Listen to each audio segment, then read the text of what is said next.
Very much. I now call on Alec Rowley to be followed by Mark MacDonald. A generous 6 minutes. Thank you, Presiding Officer. If I can just pick up on that point that Christine Graham talked about, where it was the stability of the United Kingdom, and I would have to say that the greatest threat to the stability of the United Kingdom right now is the fact that we have a British Prime Minister in Downing Street who used the threat of Scottish nationalism and played the English nationalism card in Middle England, to the disgrace, I think, of British politics. And that is the greatest threat right now. It's certainly not the SNP or the Smith Commission. If I can also thank the committee, Bruce Cofford's chairmanship and the committee for the work that they have done in producing this very detailed report. I have been able to skim through the report, but it's clearly a very valuable report, and I will study it in greater detail as we move forward.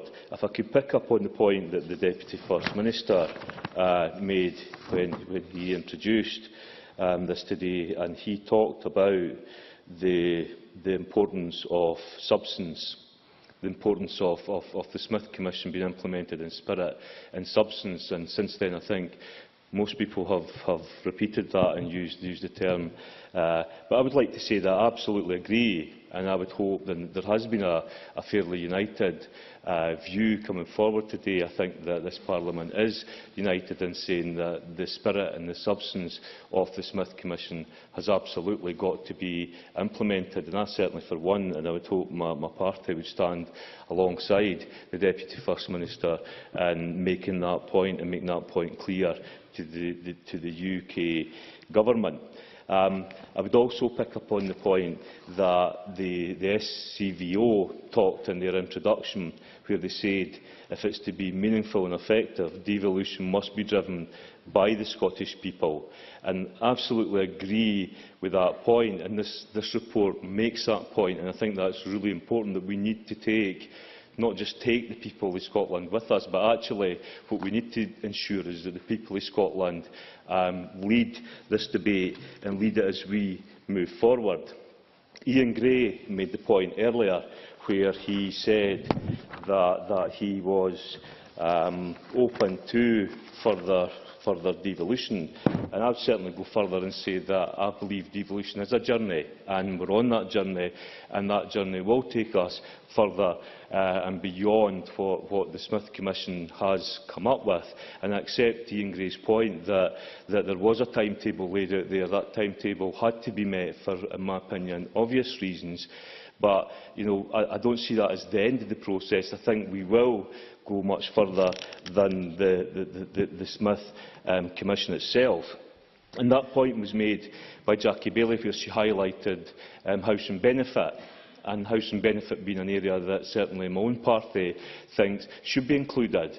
And it's an area, and it brings me to the point about, yes, the spirit and the Smith Commission and the substance must be implemented in full, but there has to then be a discussion that also involves the Scottish people and how we actually use the powers that we've got. And the specifics that Jackie Baillie talked about, housing benefit, is one that I certainly think that I will be making the argument for in terms of further devolution, because it is a national scandal when you look at the absolute waste in terms of the amounts of public money that is spent on housing benefit, and yet we have a housing crisis in Scotland.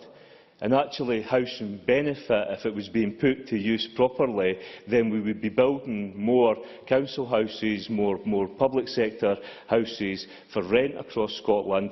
And I think that's where we need to move on to. I would say to Stuart Maxwell, we must move beyond the politics of grievance.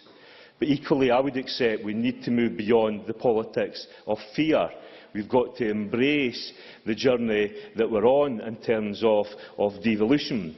There was a point that was made by Unison Scotland this week where they said that Unison Scotland has always been a strong supporter of a strong Scottish Parliament. In the run-up to the independence referendum, we produced Fairer Scotland and Devolution. Since then, we've had the Smith Commission report, which, although it doesn't go as far as we argued for in its submission, it is an important step forward. It's an important step in the right direction, and I think it's important that we recognise that point and start to look at how we will use those powers. They then go on to say that doesn't mean, of course, that we have a simplistic approach where more devolution is automatically assumed to be better. The argument for full fiscal autonomy, for example, are very weak. Now, the Scottish Government have put a stronger case and have a case for full fiscal autonomy.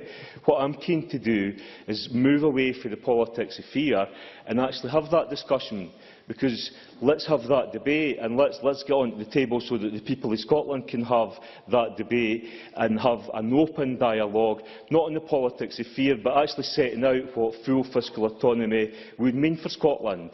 You know, I argued in the referendum for a no vote. I did so because I believed that it was in Scotland's best interest to remain part of the United Kingdom, pooling and sharing resources where practical and where necessary, but at the same time bringing far greater powers to this place where necessary, where it was in the interest of Scotland.